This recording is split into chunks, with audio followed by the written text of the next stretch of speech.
For coming to this day's briefing.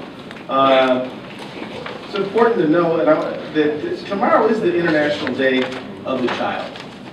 And we should spend today and tomorrow and the next several days, actually, maybe as much time as you have, thinking about how to make this world a better place for children.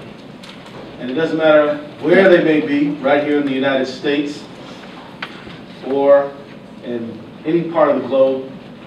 We need to think about how to make this world a better place for children. Adults often talk about the children, and yet children in the world we live in face such incredibly difficult circumstances. Now, the focus today is going to be on child detention in the occupied territories and Palestinian areas, but I want to be very clear. The Israeli-Palestinian conflict is hard on all children, Israeli and Palestinian. I've been to Sderot, which is a town in Israel, and even the swing sets in the children's playground have shelters that the kids have to run to. And of course, if you go to the occupied territories, Palestine children have a particularly difficult challenge, and we're going to hear about that today.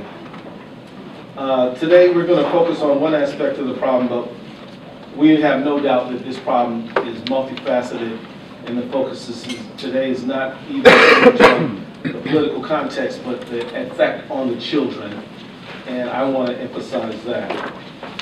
And so I just again want to say welcome to everybody, and I want to say particular thanks to the American Friends Service Committee and the Kadir family.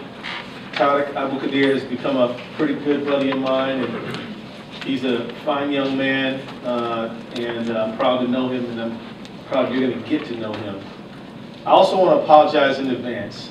They keep members of Congress hopping pretty fast, so I will probably have to leave you a little bit early, but my staff will be here, and we'll be taking careful notes. So with that, I want to hand it over to your MC, Jennifer Bing.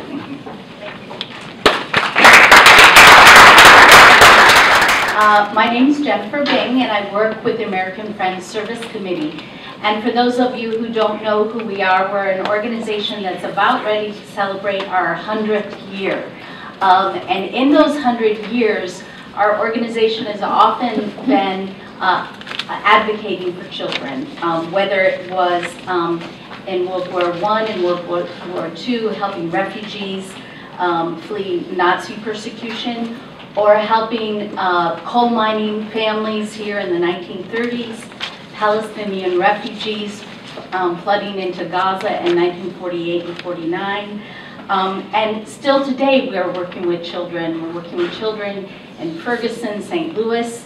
We're working with children in detention camps, undocumented children, and we're also today talking about our work and hope that you'll join us in advocating for Palestinian children who suffer the indignities of Israeli military detention.